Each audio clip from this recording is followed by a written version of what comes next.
Hi everybody, welcome back to the painting channel. Today it's a watercolor. It's all about Rye Harbour. More importantly, it's how I saved the watercolor. It nearly didn't happen. Let's roll that intro. Let's see what happened.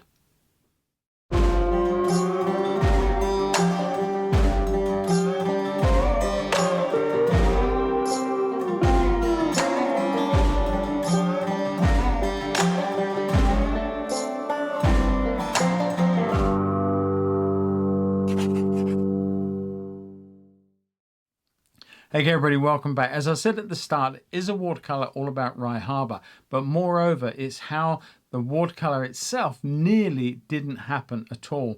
It got to a point where I'd almost abandoned it, but I wanted to show you the process that I went through and how I took failure and turned it into a success.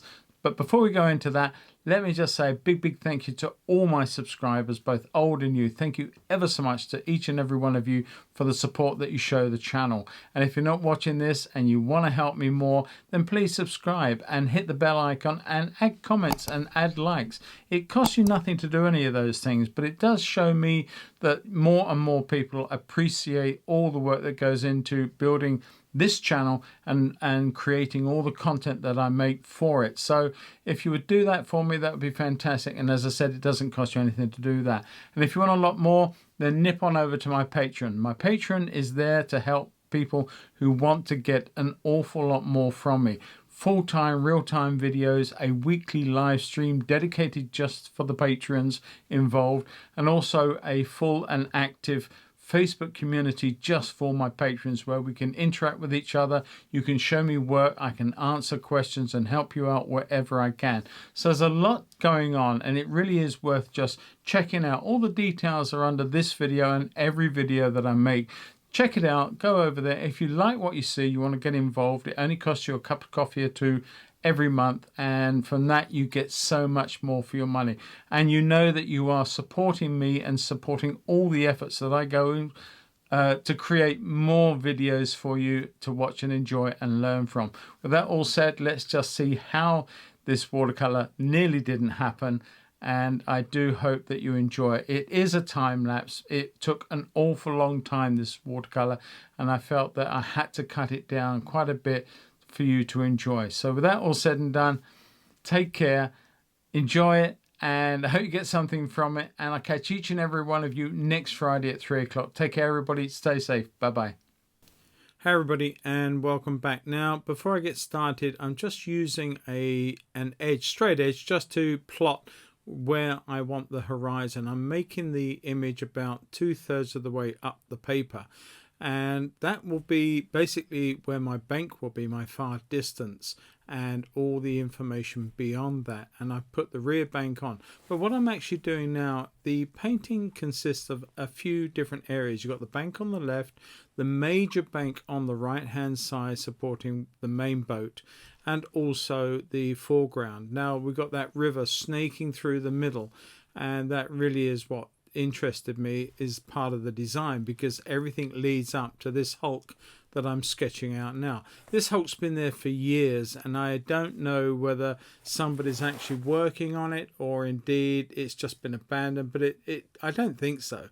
It's a major piece of a boat, fishing boat, trawler, whatever it was in its day, and it's supported up there on all these great big poles, and it's always interested me, so I felt that's why I had to paint this picture today. Now the boat on the right hand side is a more modern fishing vessel, and it's got a beautiful hull shape to it, but I realized that at this point I had the image of the boat just a little bit too big, and I sort of chickened out a little bit and decided to restrict the size a little bit. In hindsight, when you look at the photograph, actually I was probably right the first time around, but I can't change that. I had made a decision and I felt that I had to live with that. So at the end of the day, I don't think it made a big deal of difference. It was what it was, and the picture was really pretty in a sense by having two vessels opposing each other, as it were, in the picture frame, but they didn't compete, and I don't quite know why they didn't, because in a sense you have one side, one the other. You would have thought that they may well have competed, but they don't. The design worked, and so I'm quite happy with that. I'm crossing I's and dotting T's as I look at this vessel. Spent quite a bit of time drawing it, but I felt that I needed to do that.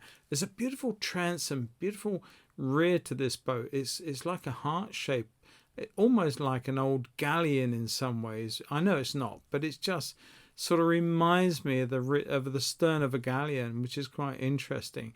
Anyway, enough of that. I'm just refining some of the details before I start thinking about putting some color together and moving forward. Now I'm erasing all of the carbon, the main bits of carbon. I'm using a very soft putty eraser, and I'm dabbing it all the way over to take all that carbon off.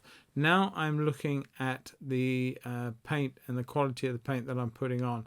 I'm putting in a sky with a little bit of green in it, just a little bit of turquoise went into that mix, not a lot, but I made it fade off.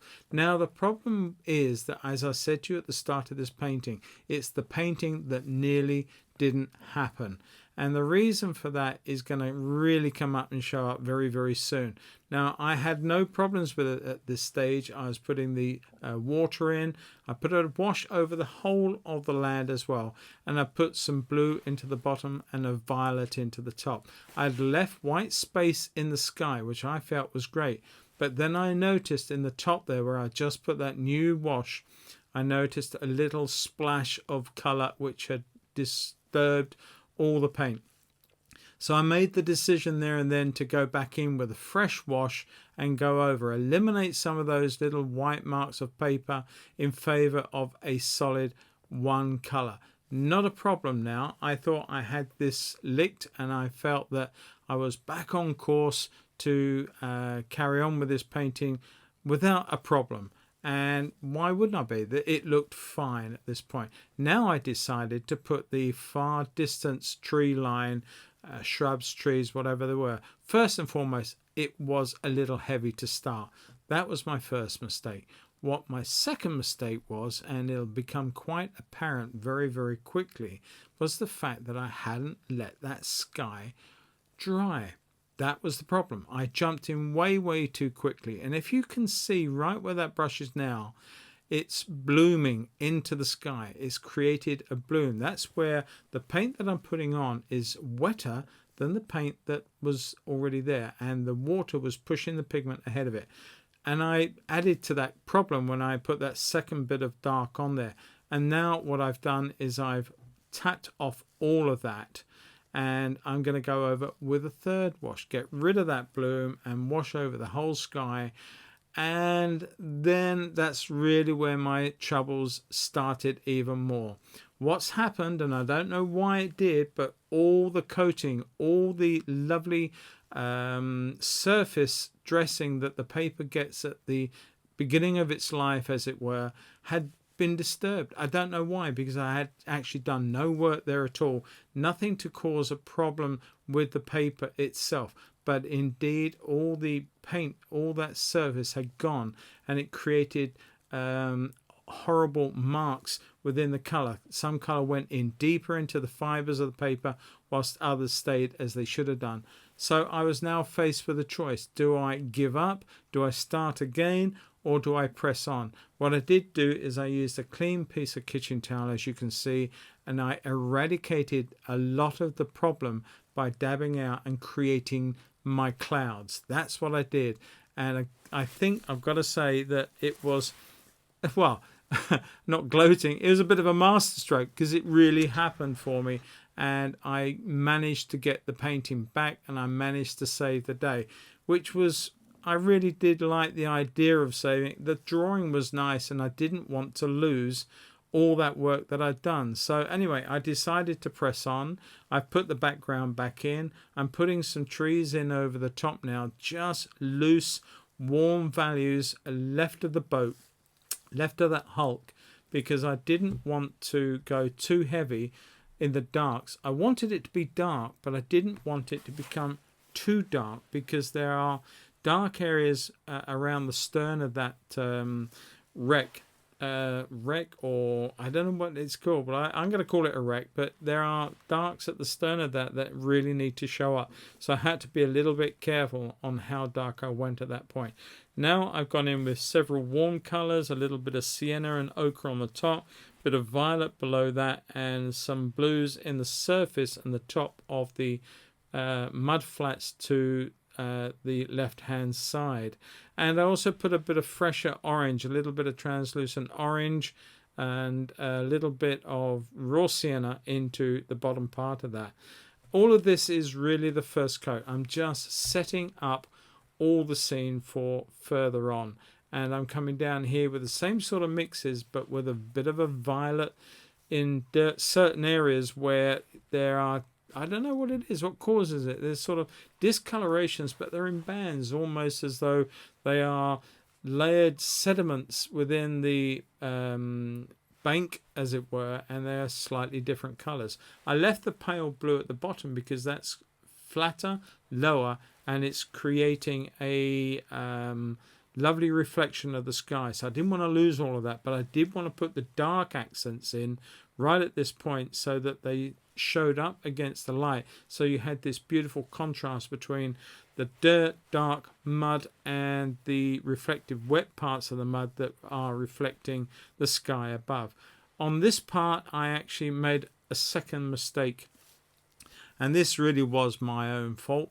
I actually had a situation where the lower bank, lower mound of mud in the water should have come shorter and be up level with those two buoys that you see drawn into the waters just below the brush there. And it was a case that I had taken all the pencil marks out a little bit too much at that point, and so I hadn't seen exactly where my drawing was at that situation. So I went over thinking, okay, this is where it should be, that's what I should be doing, and when I realized it was way too late. But again, I don't think it detracts from the picture at all. It just suggests that there's another channel there, and what I'm doing now is putting very soft faint marks, slightly bluer and slightly dirtier, to suggest the activated or the sort of run of the water is really gushing out, and it's very shallow at this point. So it must got to be low tide at this point, because there were gulls at the bottom of that mud standing way out into the channel, so it could not have been more than a few inches at that point. And I've never seen water rush in and rush out of a harbour so fast as it does here. I could be painting this when the water turns, and before I finished it could be just below high water. It really is crazy the way this river system fills up. Anyway, enough of that. Let me just carry on with the boat. I'm putting the reds and the blues, a dirty red to the shadow side, a dirty blue around the top, and a brighter red, which is a genuine vermilion from Daniel Smith's colours, to the stern, and it just really punches out the colour of that boat. Beautiful fishing boat, and I'm probably sure I'm not doing it justice, but I just had a lot of fun, and it gives me that beautiful man-made warm cool accent that is sort of not a natural colour, if you get what I like to find. Little bits and pieces sometimes in a painting that are man-made that I can add to the scene and create that beautiful strong pigment, that strong colour, in addition to the natural world. Now I'm putting in some of the same sort of colour to the other side with the trees that are framing that fishing boat, and they are important. They are there, but they also help frame that whole boat and make it throw out the light that the boat is actually giving me in that regard. And some darker ones in the mid-ground. So in front of that really distant piece of tree line or growth, I decided to put in another line of trees, a little bit darker, a little bit greener. That's a little bit too heavy, so I'll take some water and flush that out, get rid of that. But I'm just continuing along, not replacing one colour with the other. I'm actually being very choosy how much I lose, and I deliberately left a little bit of light strip through there of that original colour so that it acted like another field, another level. And by these small touches of colour, these small additions to the distance and adding a little line in here and there, you create another field. A very shallow angle, but it still nonetheless gives the appearance of a greater degree of distance and aerial perspective. If you get the tones right, if you get the colors about right, then you really can fool somebody in thinking that, you know, this thing just goes on and on and on backwards into the background. Now I'm putting in some definition to the wet mud and the shadowy areas on that far bank. Now the sun is a really low angle and it casts some wonderfully long shadows both on the back of the derelict boat and also on the fishing boat. And you'll see me put those in very, very soon. But this whole area is just beautiful. So now I'm using just a small round brush and I'm touching in all these little dark areas around the top of the bank. You know, where you get the tufts of grass, a little bit of edge to the bank where the dirt is broken away, little posts, little bits of information, and the small brush or a rigger will do this job very, very nicely. Very, very strong black, or not black, but very, very strong mixes of indigos and umbers, or indigos, ultramarine blues with some of the oranges.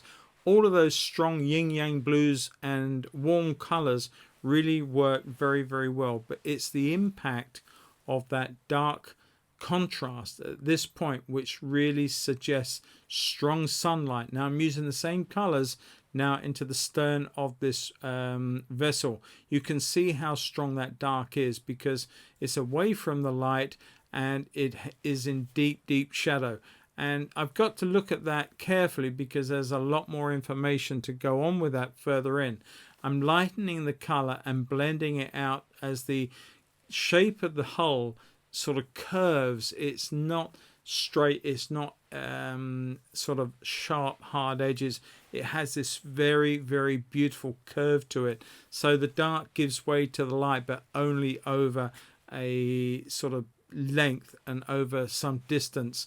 And we have to, or at least I have to, sort of illustrate that when I'm putting that color in. Very, very similar thing to this boat as well. It's getting a lot of darkness going in now to give me a greater degree of difference between the transom and that side, which again is in shadow. I'm putting a bit of information on the top. I don't know what half of these bits and pieces are on the fishing boats, but I do understand that this sort of framework holds things like navigational equipment and lighting and all that sort of stuff above the wheelhouse. So what I'm doing now is adding some warm colors, some lovely raw sienna in on this bank. Now this bank's got a cool top. I purposely put that bluish grey color on the top to suggest it's reflecting wet mud and against the sky. I'm also now putting in that lovely violet, that lovely long cast shadow from the boat sitting up on the mud, and I'm adding some darker accents. It's great the way that that shadow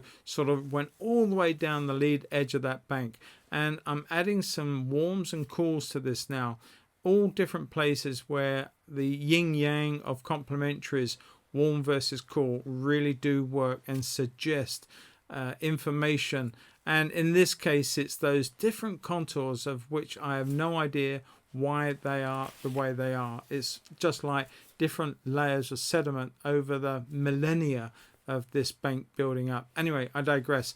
Lots of little bits of information going in along the shore and a reflective piece of light in the water, and leaving a little bit of white or light paper between that and the actual mud bank, and that just gives a wonderful sense of the reflection in the water itself. I'm doing very much the same thing right in the foreground here, and because I had realized I made a bit of a mistake, I used this dark to eat into a little bit of that mud bank, but I think it worked very, very well. Now I'm putting in a next layer on this other bank. This actual bank is much lower than the rest of the banks on the river, and at high tide or a certain level of the tide it is actually submerged, and I will be putting in the posts that form the directional markers, the green triangle and the red sort of basket shape that you see certainly on our river systems, and they are navigational markers to allow boats to plot their way down this channel without coming to grief on mud banks such as this big tall one. And that's why there is no vegetation or anything on it, because obviously, as I say, it's half the time covered up. Now I needed to make a big difference in the suggestion of light, the degree of light. I know one is slightly warmer and one is cooler, but the values were very, very close together. So I needed to change that. So I put some violet to suggest that there was a little bit of mud, dirt, mud and dampness on the far bank, and that was enough to separate the two banks in the grand scheme of things. Now I'm putting some darker marks in, because obviously there are shadows and there are cuts in the mud where the water trickles back down once the tide is gone, so it carves into that, and those carved areas create deeper shadows and fissures in the mud. So really quite interesting the way that you can describe that by doing that. Adding a little bit more to this cast shadow, it seemed to need a greater degree of value against that light of the water, which works very, very well, because the contrast between the two is quite extreme, and it had to be done that way. So that for me worked. If anything, I think that my bank here is possibly a little bit too deep for the river itself, but I think it works. As I say, I think the whole thing works, and I'm not unhappy with it. I'm putting a real dark setup underneath the boat now. All those heavier darks, and drawing in, scribbling in bits of information, little bits of framework that you can see but not actually identify. I really truly do not know what each and every bits and pieces that are laying over there. There's so much debris from millennia. Now I'm putting that lovely vermilion color into the one buoy, and I'm going to come in with some turquoise now and put it into the other buoy. Same system to the marker post. These are directional marker buoys. I guess they're anchored into the mud somehow and come up and change their position once the water has sort of come up high, and so they're in the correct place. Now I'm using some darks again, just to put those many posts and poles in that are supporting this vessel. It's been that way for a long time, and those posts have done a sterling job in all weathers, all winds, and it's pretty exposed there, I've got to say. But I'm just adding bits of information. I'm using a rigger, and this rigger really is I'm a big fan of a rig, I've got to say. But I can get all this fine detail. I can actually capitalize on the earlier bits of information along that riverbank by tapping in little dark posts here, bits of information there. Just so much going on there. Old posts, old mooring points, marker buoys and marker posts. Loads of stuff there. There is even an old fence that goes beyond the front of the boat, which I'll put in a moment, with a gate on top, which is sort of suggesting that there is a field and there is other information, maybe livestock sometimes. But I'm now putting in bits of information now, putting the posts in, putting the fence in, and now the gate. And although it's just dark at the moment, I will express some light accents on that towards the end of the painting. But again, I'm putting a little bit more information through that lovely light color, just to suggest that there is yet more information, another contour, and the ability to put these posts. That post I just put in is where the red marker will be, but then I'm going to put some more posts in after I finish putting this extra contour in that field. It's just dividing up that space one more time and just throwing the situation where, yes, there is even more going backwards there. It's a little bit stronger. The value is a little bit bigger or deeper than the one before. So it's coming this way. It's progressively moving toward the viewer.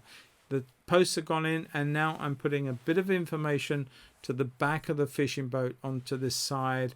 I'm isolating it, and this really was a treat because there was a bank that went through there, but because of the late light, all that was in darkness, and that really served to isolate the stern of the boat, and that for me that worked very, very well. I'm warming up a little bit that suggests the warmth reflection in the wetness of the mud. I did take some off because I realized I got a little bit too far over, so I took some out with a damp brush and left just enough to suggest that that red is, albeit a burnt orange color, is suggesting the sort of reflection and sense in that wet mud. I used the same sort of idea down in the lower bank and the base where I'm working now. I put in a really warm color which then merged into those violets, and it's that transition of cool and warm yet again, only this time just a little bit stronger than it was before. And that really is important. And we are coming towards the end of this painting. We've done a lot of bits and pieces. I'm just I's and T's now, putting in the dark shadows in the wheelhouse, leaving a little suggested area where there is the door, bits of window, all this sort of information that truly, again, I don't know all the turns for some of it. A little mask from something that's way off and a pennant that's blowing in the wind. At that point, it is not attached to a boat that I could see, but it was nonetheless, it was there, and it's adding more information. It's qualifying the picture even more by doing little bits and pieces like this. I know it can take an awful long time to do a painting. In fact, as I said at the start, I think, or if I didn't, this one actually took 2.5 hours to make.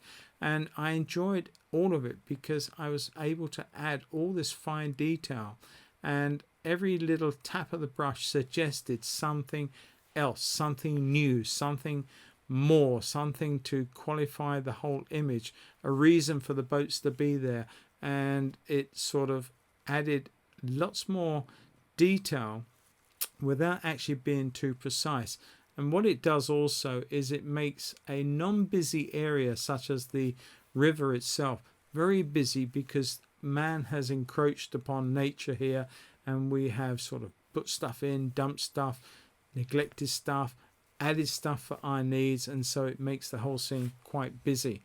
And yeah, I felt that was a real nice challenge, and I'm all for that. I think it really does work. Putting some darks now into these boys, again, they were just the first coat, putting the darks in, and I will put some body color into them. They did show a little bit of white, and I did put that in later on. Now I've just deliberately put the palette to one side so I don't have to keep describing the colors. All the colors that I'm using are described in my details underneath this video. The palette, as some of you, if you follow my channel, will have known, has changed. It's now 20 strong, and they are listed. So if you know that list, you can see exactly from that what colors I've actually incorporated into this painting. But we are pretty much done, and I'm just adding a few finer details, some extra colors of red and different colors within that structure on the boat. Added a bit to the pennant too, and I'm going to start thinking about winding down on this now, because I want to put in a big wash to the bottom of the water, and I'm going to mix up for that in a moment. But I'm putting the green marker buoy in at the moment. I've already put the red one in, and they're very, very hard to see. I felt that I needed to do a little bit more than that. I remember saying something about the way that the water cuts fissures in the mud. This is what's happened here. It's broken away, it's cut some marks into the mud at this point, and they are in deeper shadows. So they really show up quite dark. And that's good, because it does give me this heavy weight degree of contrast right in the foreground of the picture, and helps support the whole of the picture. And if you look the way that this now leads, you've got the dark, it leads up round the buoys, round the cuts on the river, and through that far bank up to that wreck of a boat that's being restored. And to me, that's what makes this composition work so well. The boat on the right hand side, albeit very important, is actually there as a supporting act and stopping you going right out of the picture at that apex of the bend in the formation of the river. So I think it works very well and does its job very, very nicely. Now I decided that I needed to do this wash in the foreground. It's not in the photo, but I really wanted this beautiful heavyweight wash in the bottom of this panel. Again, it's like the boat to the right. It stops people roaming out of the picture too soon. I want that to sort of block their way, and they have to then travel round the river to that boat at the top in the way that they look at this picture. So I deliberately added this in, and like I said, it wasn't in the original photo.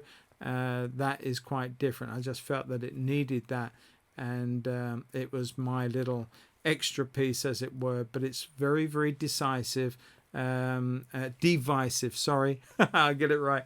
Very divisive way of making people go around the picture, and I'm directing them where I want them to see it. Putting a little bit of extra dark in now to suggest the rushing water, and the seagulls are already in. You can see that I did put those in.